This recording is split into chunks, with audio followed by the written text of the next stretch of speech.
One Italy. One kingdom. One king. Cesare Borgia. Have you the stomach for greatness, Andrea Orsini? The stomach and the appetite. It appears that Cesare Borgia has decided to launch an attack against Camerino. I want it by next spring. The obvious solutions might be an assassin's blade in the back of that gentle old man. Soon you'll have everything. Wealth, position, fame. Now only one last hurdle.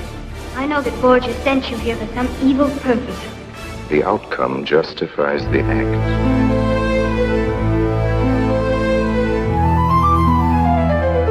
Les patriciens conservateurs, nationalistes, populistes, apôtres du rochdisme, dans la bataille engagée, ils se lèvent unis contre l'ombre qui nous hante pour une renaissance. Ils se sont donné rendez-vous. L'alliance contre les nécromanciens, nous sommes forts, unis dans le combat contre les sombres sorts. Tous ensemble, nous brisons leur pouvoir. Pour la liberté, nous nous battons sans défaillir.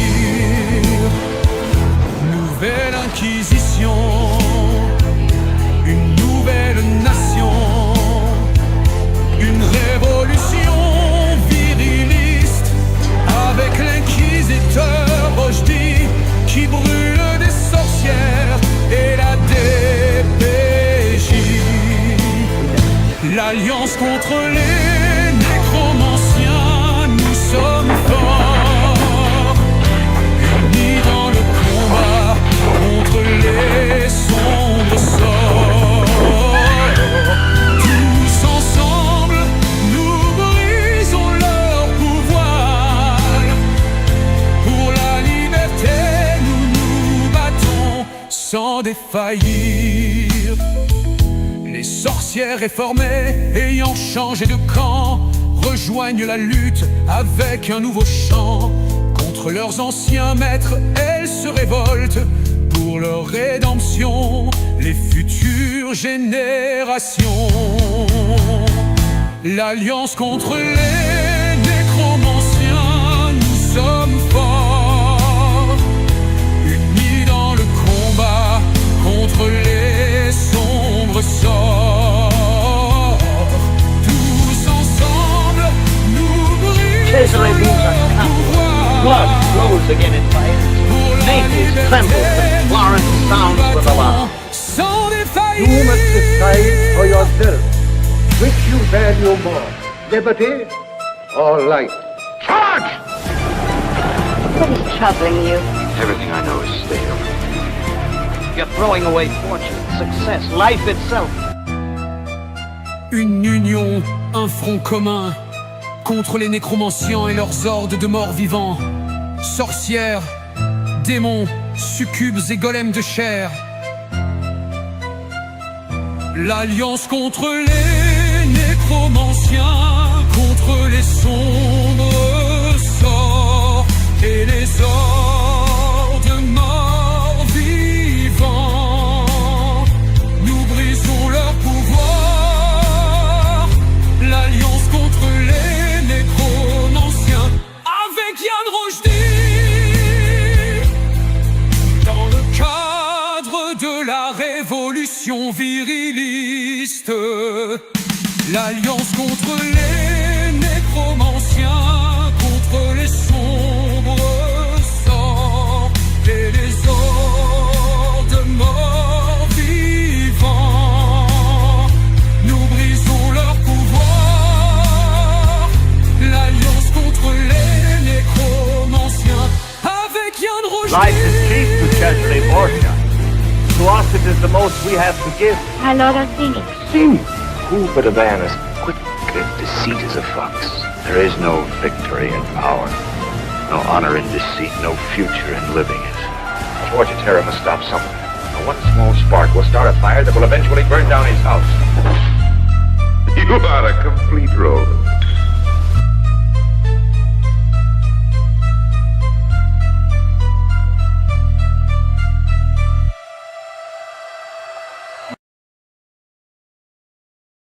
Et bonjour à tous, je m'appelle Yann Rochdy, bienvenue en direct de la Révolution culturelle, épisode du 26 octobre 2026. 2025. Le Concile de Trente. Donc, quatrième partie de la recension de la beauté, la terreur, la Renaissance italienne, l'émergence, la rise, la montée de l'Occident de Catherine Fletcher. Retour sur les premières décennies des guerres italiennes. Les Medici reprennent Florence dans le dernier grand siège des guerres italiennes. Charles Quint, Charles V et l'alliance franco-ottoman. Le premier mouvement politique contre la prolifération des armes à feu au 16e siècle. Le Concile de Trente et la fondation de la Société de Jésus. Les saprés jésuites. Mettez un like. Je vous rappelle que le podcast sera payant à la fin du direct. Donc, très important de rester à l'affût présentement si vous êtes ici. Et où vous abonner 5$ par mois, c'est rien. Un café par mois pour m'entendre résumer des livres. Donc, ça, c'est sur yannrochdy.com. Vous pouvez aussi vous abonner sur yannrochdy.substack.com. Vous allez dans la section podcast. Vous avez les contenus payants, notamment le dernier podcast d'actualité, Le Faiseur de paix, avec Trump en Charles Quint, personnage incontournable des guerres italiennes, Charles Quint. Vous pouvez vous abonner sur YouTube aussi. Ça va être dans la section souscription. Vous allez avoir le contenu pastille verte réservé aux membres. Sans vous, je ne peux pas continuer ce travail. Très important. Donc, résumé. Flashback. Les guerres italiennes commencent autour de 1492-1494. Nous avons donc un military build-up des Espagnols et des Français. Et on a un certain Ludovico Sforza au duché de Milan comme régent pour son neveu qui fomente une rébellion contre son neveu. Parce que son neveu est proche de prendre le pouvoir, majorité et tout. Et là, Ludovico Sforza complote avec Charles VIII, le roi de France, pour dépecer le nord de l'Italie. Donc, Charles VIII, avec l'aide des Sforza et de Milan, ils prendraient Naples. C'est ça, le royaume de Naples. Ça serait ça le plan. Et évidemment, ça ne fonctionnera pas. Ça ne fonctionnera pas, ça finira pas comme qu'ils voudraient. Descente française. Première descente française. 1494 par Charles VIII. Ensuite de ça, Ludovico Sforza trahit Charles VIII. Et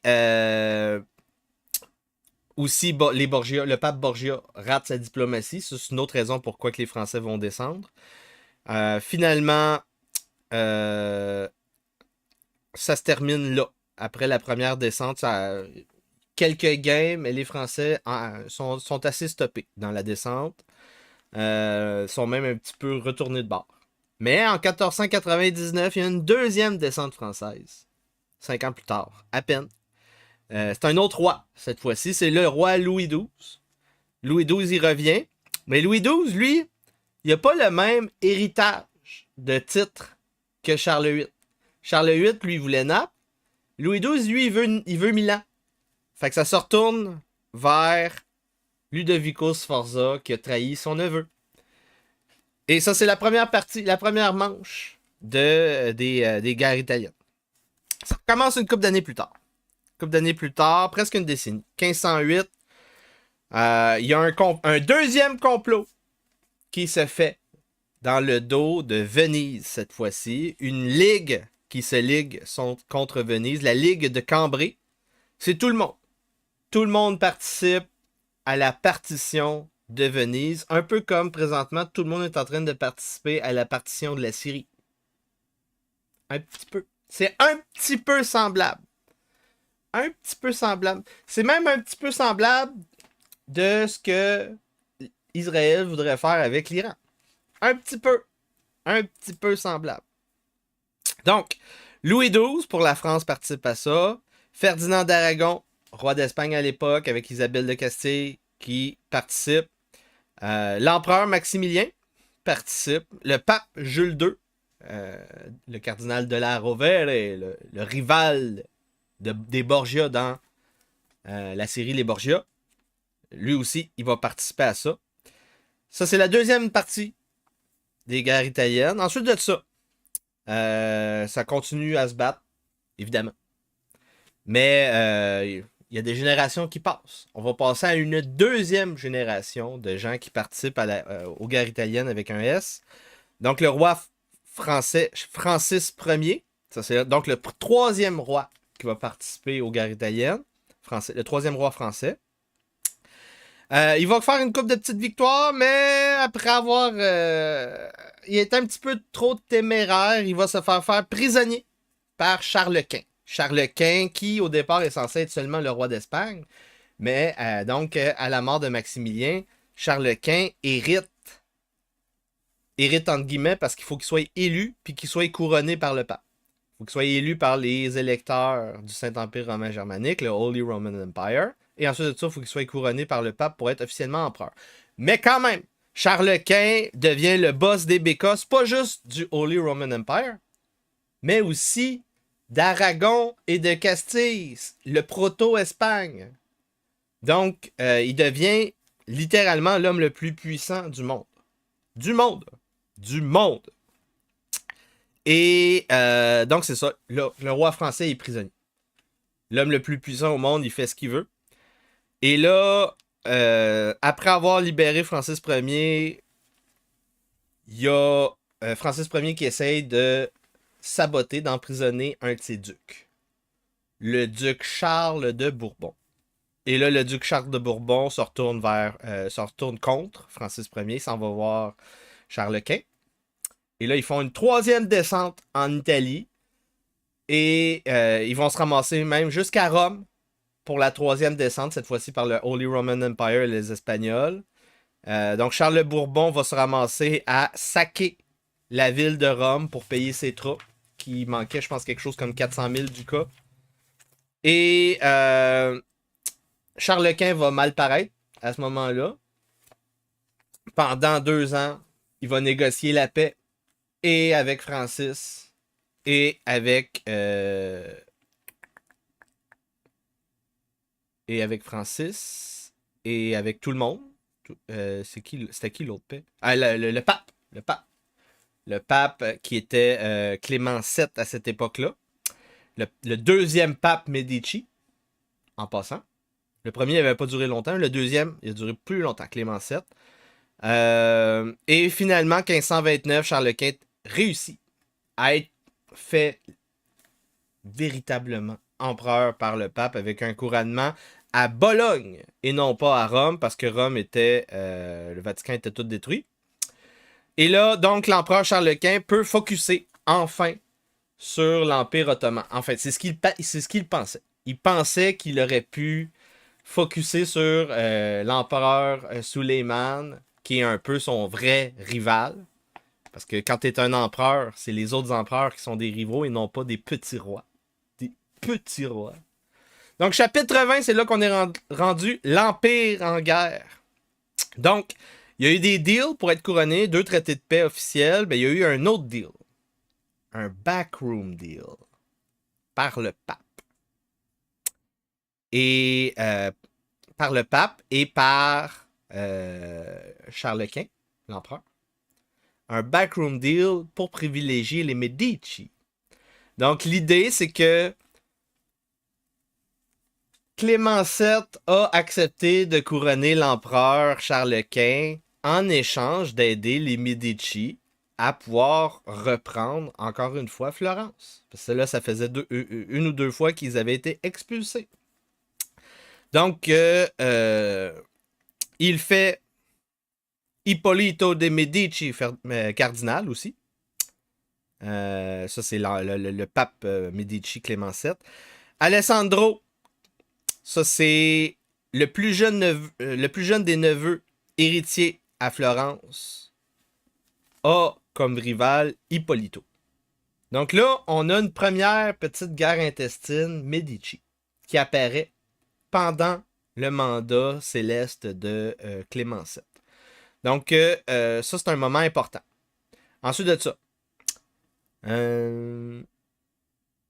qui vivait à l'époque à Florence, qui travaillait pour les Medici, qui faisait des fresques. Un certain Michelangelo. En janvier 1529, il est nommé Nine of the Militia. Un des 9 de la milice pour la ville. C'est un comité pour améliorer les défenses de la ville. Et là, il tombe en conflit avec le Gonfaloniere, le porteur de drapeau de la ville de l'époque. En avril 1529, il gagne sa petite chicane avec le porteur de drapeau, le Gonfaloniere. Il est nommé gouverneur général et procurateur des fortifications et des murs de la ville. Mais Michelangelo quittera la ville avant l'année 1529. Sans raison? Point d'interrogation. La rumeur veut qu'il voyait venir la fin du régime. Parce que c'est ça. Les Medici étaient pas... Ils étaient expulsés. Ils étaient en exil. Ils étaient en exil. C'était le gouvernement républicain qui régnait. Mais les Medici avaient quand même des propriétés et ils étaient quand même capables d'embaucher Michelangelo pendant cette période-là. C'est juste qu'il était pas là. Il était pas là. Donc, ensuite de ça, deuxième rumeur, Michelangelo aurait traité un condottiere qui s'appelle Baglione Malatesta de traître. Et il était dans la milice important aussi. Donc, un traître qui aurait pu trahir la ville, il voit venir la fin du régime, il quitte. Et là, donc, c'est ça. C'est le début du grand siège à la fin de l'année 1529, le dernier grand siège des guerres italiennes, donc en 80 ans de guerre. C'est à Florence. On a 15 000 troupes pour défendre la ville. En août 1530, on a une entente pour remettre les Medici au pouvoir. Donc, le siège va durer presque un an. Une entente pour remettre les Medici au pouvoir. L'opposition est exilée de la ville. Raffaello Girolami, leader de l'opposition, est envoyé en prison. Et il sera epsteinisé. Il va mourir dans des circonstances suspicieuses. En 1531, Alessandro de Medici devient officiellement le city leader, / entre guillemets lord, / entre guillemets duc. Évidemment, c'est pas officiel encore, parce que ce sont des banquiers, hein, les Medici. Faut être fait par le pape pour être officiellement un duc. Faut que le pape accepte de reconnaître ton titre. Tout découle du pape. Saviez-vous ça? Que tout découlait du pape. Donc, c'est ce qui se passe au niveau de l'opposition. Alessandro de Medici qui est en conflit avec Ippolito de Medici, le cardinal. Donc, Alessandro de Medici, le proto-duc de Florence, destiné à marier Margaret de Parma, fille illégitime de l'empereur Charles Quint. Donc ça, c'est un autre backroom deal. Donc le backroom deal, remettre les Medici au pouvoir à Florence. Mariage de la fille illégitime de Charles Quint avec le leader de la famille Medici. C'est un bon deal. Le régime à Florence sera stable, même si le duc de Florence, Alessandro de Medici, va mourir 6-7 ans plus tard. Donc autour de fin 1530, ça va être 1538 à peu près. Ensuite de ça, on a une mauvaise recette pour beaucoup de conflits, pour beaucoup de guerres, pour beaucoup de prolifération d'armes à feu. C'est une série de mauvaises récoltes qui sont cataloguées un peu partout. Catherine Fletcher, c'est une bonne historienne, elle ressort les sources. Donc, dans les années 1520, 1524 à 1528, première grosse série de mauvaises récoltes avec un S. Le prix du grain à Rome entre 1524 et 1528 va monter x3. C'est un exemple. x3, quand même. C'est mauvais. On a une autre série de mauvaises récoltes, 1528, 1533, 1538, 1539, 1545, 1550, 1556, 1558. C'est des mauvaises récoltes. Donc, ça, c'est ce qui arrive après une ou deux générations de guerre dans tout le proto-royaume d'Italie. Ça finit comme ça. Ça finit avec quasiment une année sur 2 ou une année sur 3 qui sont en mauvaise récolte. Et donc, le prix du grain qui peut monter x3 en quelques années. Campagne militaire qui coûte des fortunes. On a les chiffres. Ça, je trouve ça intéressant de voir les chiffres. Mais là, je trouve ça un peu chiant. C'est des ducats. Dans cette période-là, puis là, dans les livres des routes de la soie, c'était pas en ducat qui donnait le cash. Donc, si vous avez une source qui peut faire le transfert entre les types de monnaie, en tout cas, ça serait intéressant. Donc, 940 000 ducats pour la campagne de Pavia. La campagne de Pavia par l'empereur Charles Quint. 1,7 million de ducats en Italie dépensés entre 1522 et 1528. Ça, c'est le total des remittances de soldats. Des soldes de soldats. C'est-tu 1,7? 1,7 million. 1 ou 7 millions? J'ai mis un 1 point, je pense. C'est soit 1,7 million ou 7 millions. Dans les deux cas, c'est beaucoup. C'est beaucoup, beaucoup d'argent. Comment Charles Quint a été capable de payer ces millions de ducats pour des troupes entre 1522 et 1528? C'est parce qu'à la même époque, le royaume / empire espagnol venait de conquérir littéralement une bonne partie de l'Amérique. Et l'Amérique avait des mines d'argent. Et en plus de ça, on venait de découvrir une nouvelle méthode à... Comment ça s'appelle, le métal liquide, là? Au mercure. Une nouvelle méthode au mercure pour extraire l'argent et l'or dans les mines. Donc, on pouvait recommencer à miner les anciennes mines des empires sud-américains. Donc, les mines au Mexique et au Pérou étaient full pin durant la même époque où Charles Quint faisait la guerre partout en Italie, en Europe, avec les Ottomans, avec que ça coûtait une fortune. Donc, on a les chiffres. Les mines Pérou-Mexique, ils étaient taxés. Donc, il y avait une income tax en argent. Donc, le income tax en argent, entre 1520, début des années 1520 jusqu'à début des années 1540, là, ça l'a augmenté x7 dans les revenus de l'Empire. Donc, il y a eu 7 fois plus de taxes sur l'argent entre les années 1520 et 1540. De 39 000 ducats par an de taxes sur l'argent à 282 000. C'est beaucoup. C'est beaucoup. Ensuite de ça, comment Charles Quint a été capable de payer ses guerres? Il y avait des banquiers. Toujours important d'avoir des banquiers juifs. Il y avait des banquiers à Antwerp. Ça, c'est donc dans le nord de l'Europe. Et il y avait des banquiers de Antwerp via sa tante, Margaret d'Autriche. Et ensuite de ça, il va aller chercher d'autres banquiers plus tard. Ouais, c'est ça. 15 janvier 1541, Francis Ier envoie enfin une première expédition pour coloniser l'Amérique du Nord et copier Charles Quint. 1541. Donc, la Commission to Settle New France envoyée à Jean-François de Roberval. Donc, ça, c'est une première. T'sais, les Français auraient pu, s'il y avait eu une grande pensée à long terme, il aurait commencé 40 ans plus tôt. Et il aurait été en meilleure position plus tard. En tout cas,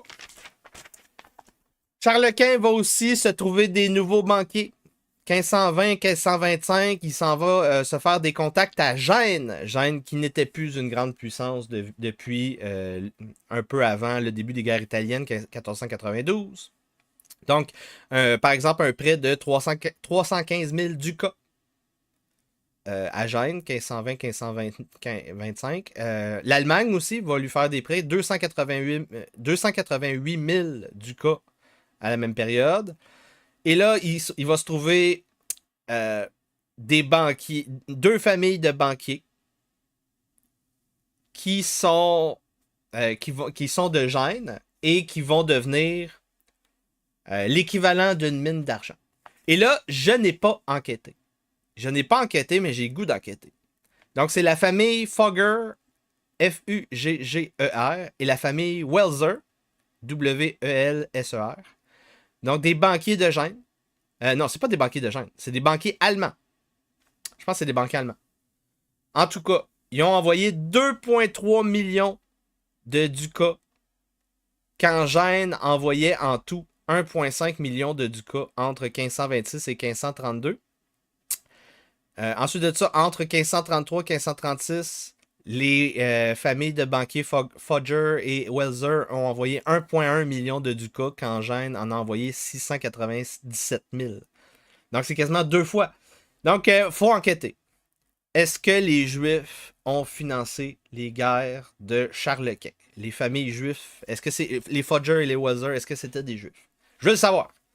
Il y a beaucoup d'Italiens aussi qui ont participé à cette expansion impériale de Charles Quint. Parce qu'évidemment, quand l'Empire te fait une conquête de ton territoire, c'est une bonne idée souvent de travailler pour le régime de l'empereur. Donc, les Italiens vont aller dans les comptoirs de change espagnols / impériaux en Amérique du Nord, en Amérique du Sud, un peu partout, en Asie même. Donc, ils vont aller travailler pour l'empereur, pour les projets coloniaux, les projets de colonies mercantilistes. C'est une époque de domination espagnole en Italie. Parce que même si c'est l'Empire, c'est les Espagnols qui sont aux commandes de l'Empire. Une époque donc de domination espagnole en Italie et de préoccupation à cause des incursions ottomanes qui s'en vont jusqu'à Naples pour aller piller des villes et capturer des esclaves. En juillet 1538, à Puglia,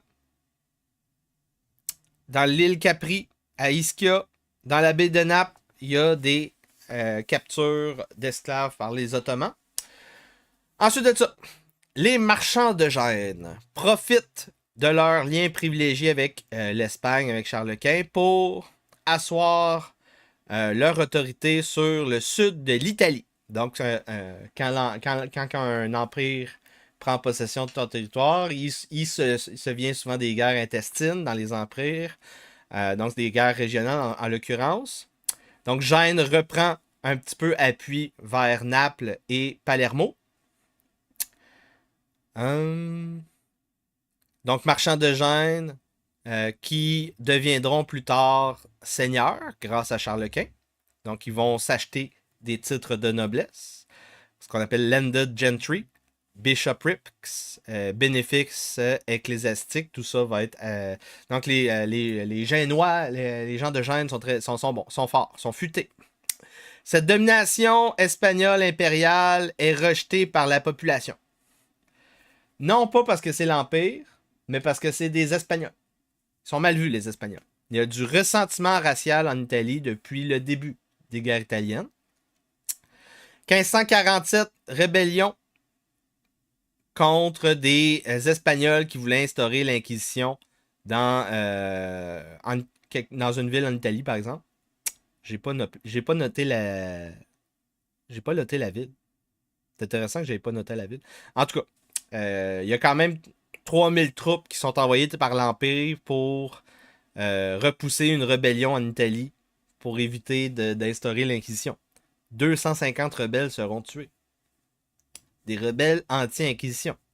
À Rome, les Italiens haïssent tout le monde égal, mais un petit peu plus les Espagnols.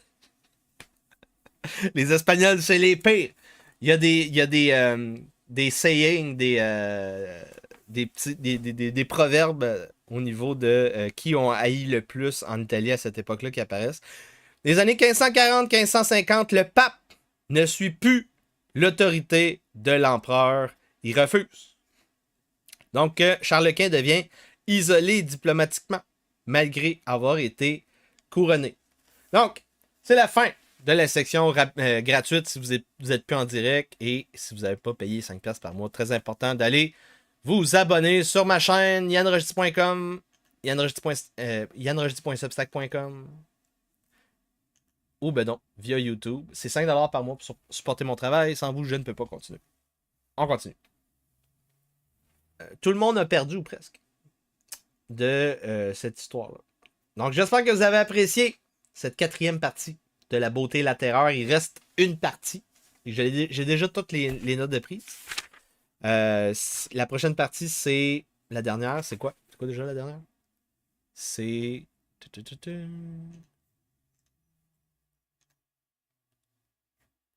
L'index et l'Inquisition. La vraie histoire de l'index et l'Inquisition. Très important de mettre un like, supporter mon travail, envoyer des dons. Abonnez-vous. Donnez des abonnements aux gens qui sont sur YouTube.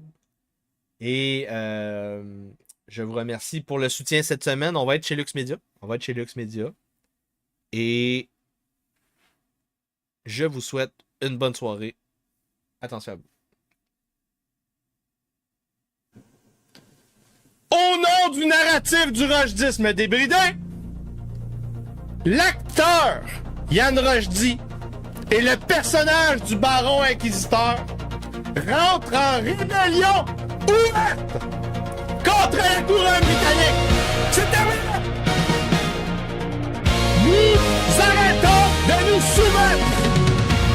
Tous les pouvoirs souverains sont rejetés au nom de Jésus-Christ. Et vous allez arrêter de nous raqueter. C'est terminé. Nous sommes en taquilla. Nous optimisons notre fiscalité. Nous créons des sociétés fraternelles. Nous travaillons dans une mission œcuménique qu'on appelle la Nouvelle Inquisition. Nous construisons la baronnie rojdienne. Et c'est comme ça que nous allons réparer le Québec. Bonne soirée. Si vous parlez de ce sujet, vous faites partie de l'extrême droite. Littéralement. Shiloh! Où es-tu, Shiloh? Où est la Shiloh québécoise? Parce que le patriarcat est toujours en charge! Le rojdisme n'a pas de position, mesdames et messieurs. C'est un rêve en dehors de l'espace entretenu par les nécromanciens, les sorcières, les et les alphabets tribus. Je suis un sécessionniste américain. Tu utilises la souffrance du tiers-monde pour des rangs de sales gauchistes.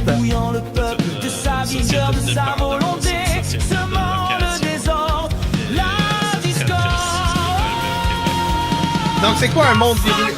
Un monde viriliste, c'est un monde où quand un mort vivant vient pour te détrousser, te raqueter, te faire peur, tu lui crisses une claque ta gueule et il recule comme une petite bitch. Des propositions contre les fonctionnaires et les ministères qui ne sont pas assez radicales.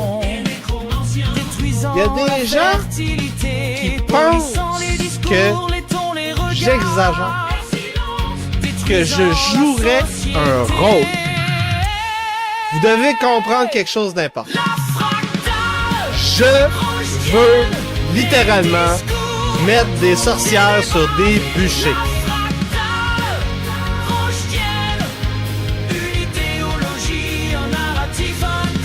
Donc, plus que la moitié des Gen Z veut une dictature, selon un sondage en Angleterre. C'est en plein Comme le cœur de ce néant qu'a lieu l'éveil du héros, que la fractale rojdienne nous amène au-delà des illusions, vers la vérité, l'honneur vertu